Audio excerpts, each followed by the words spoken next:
सबको नमस्कार। बीजेएस के इस राष्ट्रीय अधिवेशन में मंच पर उपस्थित मेरे सहयोगी चंद्रकांत दादा पाटिल, हमारे जिन्होंने बीजेएस से मुझे इंट्रोड्यूस किया, ऐसे हमारे शांति भवन मुथा जी, हम सभी के लाडले अभिनेता, लेकिन मैं उनको केवल श्रेष्ठ अभिनेता के रूप में नहीं मानता, तो एक श्रेष्ठ व्यक्ति के रूप में मैं उनकी ओर देखता हूं। ऐसे मेरे मित्र श्री आमिर खान जी और पानी फाउंडेशन में उनके साथ काम करने वाले हमारे भाई सत्या जी, मंच पर उपस्थित आदरणीय वल्लभ भंसाली जी, मेरे सहयोगी प्रशांत बम जी, माधुरी मिसाल, राजेश मेहता जी, राजेश जैन जी, नरेंद्र जैन जी, कनन मोदगलिया जी, प्रफुल्ल पारक जी, राजेंद्र लुणकर जी, नंदकिशोर सांखला जी, हमारे विधानसभा के सहयोगी भीमराव अण्णा तापकीर, सुनील जी कांबळे, योगेश जी टिळेकर, परिणय जी फुके, मंच पर उपस्थित श्री बाबा मिसाल जी, राहुल शिवाड़े जी, प्रवीण चोरबले जी, सभी मंचासीन महानुभाव और यहां पर उपस्थित सभी बहनों और भाइयों, सबसे पहले पूरे भारत से यहां पर पधारे हुए भारतीय जैन संगठन के सभी पदाधिकारियों का, सदस्यों का महाराष्ट्र की इस धरती पर मैं बहुत बहुत स्वागत करता हूं, अभिनंदन करता हूं। मुझे बहुत खुशी है कि इस साल ये राष्ट्रीय अधिवेशन भारत की सांस्कृतिक राजधानी पुणे में हो रहा है और मैं अपेक्षा करता हूं कि पुणे ने आप सभी का बहुत अच्छा स्वागत किया होगा। वैसे भी हमारे शांति भाव जहाँ होते हैं वो मैनेजमेंट गुरु है, तो उनका मैनेजमेंट तो अच्छा ही होता है, तो निश्चित रूप से ये कार्यक्रम भी बहुत अच्छे तरीके से संपन्न हुआ होगा। मैं हमेशा जब हमारे जैन समाज के कार्यक्रम में जाता हूं तो मैं इसलिए खुश होता हूं और मैं हमेशा कहता हूं कि ये केवल एक समाज का कार्यक्रम नहीं है, ये भारत के जीडीपी का कार्यक्रम है।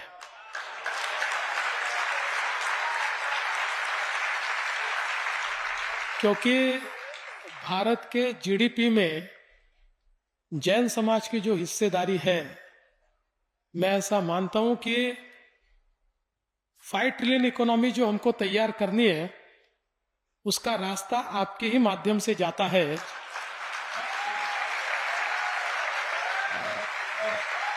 लेकिन इसमें सबसे महत्व की बात यह है कि जो भगवान महावीर जी ने जो हमें तत्व दिए, हमारे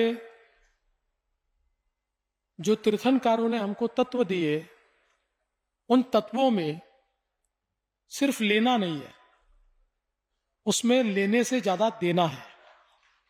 और जैनों ने इस तत्व को हमेशा एक प्रकार से कार्यान्वित किया है और इसलिए हमारा जैन समाज जितना कमाता है उससे ज्यादा देना जानता है और इसलिए देने वालों में हमारे जैन समाज का नाम आता है। और भारतीय जन संगठन का कार्य जब मैंने बहुत करीब से देखा, हमारे शांति भाव यहां पर है और निस्वार्थ सेवा जिसको हम कह सकते हैं। देखिए, हम हमेशा कहते हैं कि पश्चिमी तत्वों में और हमारे तत्वों में अंतर क्या है, तो पश्चिम के तत्व, पश्चिम के मूल्य, ये सर्वाइवल ऑफ द फिटेस्ट की बात करते हैं। जो फिट होगा वो सर्वाइव करेगा, जिसमें ताकत होगी वो जिएगा। हमारे तत्व ये नहीं मानते, हम लोग ये मानते हैं कि जो जन्मा है वो जिएगा और उसके जीने की व्यवस्था समाज करेगा। इसलिए केवल फिट नहीं, तो समाज में जो फिट हो, जो कमजोर हो, जिसमें कोई बीमारी हो, जिसमें कोई शारीरिक व्यंग हो, ऐसे हर आदमी को जीने का उतना ही अधिकार है और ये समाज की जिम्मेदारी है कि समाज उसके लिए व्यवस्थाएं खड़ी करे इन तत्वों को मानने वाले हम सब लोग हैं, और इन तत्वों को यथार्थ में लाने का काम अगर कोई करता है तो हमारी भारतीय जैन संगठना करती है, ये मैं यहाँ पर कहना चाहता हूँ। चाहे फिर वो हमारे आत्महत्याग्रस्त किसानों के बच्चों की शिक्षा का विषय हो, चाहे वो पानी का विषय हो, चाहे वो मूल्यवर्धन का विषय हो, ये हर विषय अपने आप में ऐसा है जो समाज निर्माण का काम करता है। और पानी के काम में तो मैं ऐसा मानता हूं कि हमारे आमिर जी ने और हमारी भारतीय जन संगठना ने, हमारे शांति भाव ने जो काम किया है, ये एक प्रकार से बहुत ही प्रवर्तक इस प्रकार का काम है, बहुत ही सुंदर इस प्रकार का काम है। क्योंकि एक ये होता है कि कोई संगठन जाकर कहीं कोई काम कर देता है तो काम तो हो जाता है, लोगों को सुविधाएं भी मिलती है, लेकिन उसका महत्व नहीं होता। जैसे अंग्रेजी में हम लोग कहावत में बोलते हैं कि किसी को मछली पकड़कर खिलाने की जगह उसे अगर मछली पकड़ना सिखाए तो जिंदगी भर खा सकता है। उसी प्रकार से हमारे पानी फाउंडेशन ने और भारतीय जैन संगठना ने पानी में जो काम किया, लोगों में अवेयरनेस तैयार किया, लोगों में कॉन्फिडेंस तैयार किया, लोगों के ध्यान में आया कि हमारे जीवन में परिवर्तन करने के लिए कोई ऊपर से आकर परिवर्तन नहीं करने वाला है। हमारे जीवन में केवल सरकार आकर परिवर्तन नहीं करने वाली, हमारे जीवन में हम परिवर्तन कर सकते हैं, वो शक्ति हम में है। उस शक्ति को जागरूक करने का काम ये भारतीय जन संगठना ने और हमारे पानी फाउंडेशन ने किया। इसलिए आज गांव में जब हम लोग जाते हैं तो गांव का बच्चा भी जब हमको वाटर साइंस पढ़ाता है, पानी के बारे में बताता है, तो मैं ऐसा मानता हूं कि जिस गांव में इस प्रकार से पानी के बारे में अवेयरनेस तैयार होता है, वो गांव कभी अकाल की ओर जा ही नहीं सकता। वो गांव हमेशा पानी से युक्त और एक प्रकार से सुजलाम सुफलाम रहता है। और ऐसे हजारों गांव में लोगों का कॉन्फिडेंस खड़ा करने का काम ये आज भारतीय जन संगठना ने यहाँ पर किया है, हमारे पानी फाउंडेशन के माध्यम से आमिर जी ने यहाँ पर किया है। और हमेशा ये लोग इस कार्य में उसका श्रेय मुझे देते हैं। मेरा अगर कोई श्रेय होगा तो मैंने अपना नारा लगाया, आप आगे बढ़ो हम आपके साथ है, इतना ही मेरा श्रेय है। जमीन पर उतरकर इन्होंने काम किया, बाकी हम तो कार्यकर्ता जैसे नारे लगा रहते हैं, आप आगे बढ़ो हम साथ है, इसमें मेरा तो कोई बहुत श्रेय नहीं है। हाँ, इतना मैं जरूर कह सकता हूं कि मुझे यह ध्यान में आया कि अगर किसानों की आत्महत्या समाप्त करनी है तो जब तक हम लोग पानी की समस्या को हल नहीं करेंगे, जो महाराष्ट्र 50% से ज्यादा अवर्षण प्रवण है, 50% से ज्यादा महाराष्ट्र ये हमेशा अकाल में रहने वाला महाराष्ट्र है। इसमें वाटर कंजर्वेशन ये एक ही चीज है कि जो महाराष्ट्र को इस बीमारी से बाहर निकाल सकती है। और इसलिए इस मूवमेंट को हमने आगे बढ़ाया और मुझे बहुत खुशी है 2020 में केंद्र सरकार ने पूरे भारत का एक वाटर टेबल का रिपोर्ट जारी किया। और उस रिपोर्ट में देश में बड़ी अलार्मिंग सिचुएशन थी, देश के सारे राज्यों में वाटर टेबल नीचे गया था और महाराष्ट्र केवल एक अकेला ऐसा राज्य था जिसमें वाटर टेबल ऊपर आया था। और मैं ऐसा मानता हूं कि इसका श्रेय बीजीएस और पानी फाउंडेशन जैसी हमारी संस्था है, या नाम फाउंडेशन जो हमारे नाना पाटेकर जी उनकी है, मकरंद की, ऐसे लोगों ने जो एक प्रकार से लोगों में अवेयरनेस लाया। और सबसे महत्व की बात है कि उसमें कंपटीशन भी आमिर जी ने शुरू की, कि जिस कंपटीशन के कारण लोगों के मन में एक भाव आया कि नहीं मुझे जीतना है, और पानी के चैंपियंस तैयार हुए। तो मुझे लगता है कि ये बहुत महत्वपूर्ण कार्य है। और साथ साथ जो मूल्यवर्धन का कार्य, देखिए हम शिक्षा दे रहे हैं, लेकिन शिक्षा के साथ साथ क्या हम मूल्य दे पा रहे हैं? शिक्षा में तो हम लोग आगे बढ़ रहे हैं। आज परसेंटेज ऐसा है कि कभी कभी तो आश्चर्य होता है, किसी भी तीसरे आदमी को पूछ लो, बोलता है 99% मिले। ये 99% कहाँ से लाते? इतने होशियार बच्चे आजकल हो गए, तो बड़ा आश्चर्य लगता है। लेकिन 99% महत्व का नहीं है, क्या उसमें ज्ञान का रोपण हुआ, क्या उसमें मूल्यों का रोपण हुआ, क्या वो समझता है कि हमारे मूल्य क्या है, हमारा दर्शन क्या है, हमारे संवैधानिक मूल्य क्या है।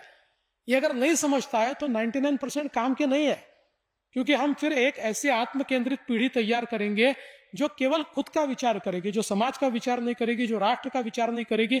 आज व्यक्ति अगर बड़ा होता है तो समाज में कोई ना कोई उस व्यक्ति के लिए व्यवस्थाएं खड़ी करता है, कभी सरकार करती है, कभी समाज करता है। आज इतनी स्कूलें चलती है तो ये स्कूलें समाज खड़े करता है, आज इतने हॉस्पिटल चलते हैं तो समाज उसको खड़ा करता है, आज इतने व्यवसाय चलते हैं समाज उसको खड़ा करता है, उसमें से व्यक्ति खड़ा होता है। तो ऐसे व्यक्ति के मन में यह भाव होना ही चाहिए कि मुझे समाज ने दिया है तो मुझे कुछ ना कुछ तो समाज को वापस करना चाहिए। लेकिन अगर ये भाव ही हम तैयार नहीं करेंगे, केवल इधर कंप्यूटर तैयार करेंगे और इधर कंप्यूटर जैसी सोच वाले लोग हम तैयार करेंगे कि जिनके मन में भाव नहीं है, तो मुझे लगता है कि हम लोग एक पद पर जाकर अटकेंगे, उससे आगे नहीं बढ़ पाएंगे। इसलिए व्यक्ति में वो भाव होना भी बहुत जरूरी है। आर्टिफिशियल इंटेलिजेंस तो आवश्यक है ही, लेकिन उसके साथ साथ जो एक ह्यूमन इंटेलिजेंस है, उसके साथ साथ जो एक ऑर्गेनिक इंटेलिजेंस है, ये भी बहुत महत्वपूर्ण है। वो अगर खो गया तो आर्टिफिशियल इंटेलिजेंस किसी काम का नहीं है। ये समझकर हम लोगों को मूल्यों का रोपण करना पड़ेगा।